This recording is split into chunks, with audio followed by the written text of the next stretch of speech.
அடிக்கிற வெயிலுக்கு உங்களுடைய மாடி தோட்டத்தில் இருக்கக்கூடிய செடி எல்லாமே இறந்து போகாமல் பாதுகாக்கணும்னு நினைக்கிறீங்களா?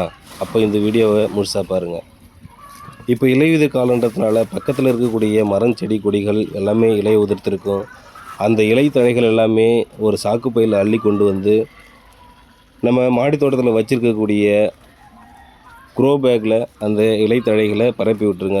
பரப்பி விட்டுட்டு ஆல்ரெடி வச்சுருக்கக்கூடிய மண் கலவைகளை அதில் நிரப்பி விட்டுட்டோம் அப்படின்னா, அதுக்கப்புறம் நம்ம தண்ணி ஊற்றும் பொழுது அந்த தண்ணி சீக்கிரம் இந்த வெயிலுக்கு ஆவியாகாமல் இருக்கும். 2 நாளைக்கு ஒரு தடவை தண்ணி ஊற்றினாலே போதும். இப்படி பண்ணும் பொழுது நீர்ச்சத்து நம்முடைய செடிகளுக்கு தொடர்ந்து கிடச்சிக்கிட்டே இருக்கும். அது மட்டும் இல்லாமல் நாம் போடக்கூடிய அந்த இலை தழைகள் எல்லாமே கொஞ்ச நாளில் மக்கி போய் அதனுடைய தழைச்சத்து எல்லாமே நம்மளுடைய செடிகளுக்கு கிடைக்கும். அதனால் செடியும் நல்ல ஆரோக்கியமே வளரும்.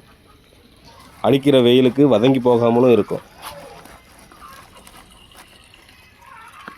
இதுபோல் யூஸ்ஃபுல் கார்டன் டிப்ஸுக்கு நம்மளுடைய யூடியூப் சேனலை சப்ஸ்கிரைப் பண்ணிக்கோங்க. சரி, ஓகே ஃப்ரெண்ட்ஸ், நெக்ஸ்ட் வீடியோவில் பார்க்கலாம். தேங்க்யூ, பாய்.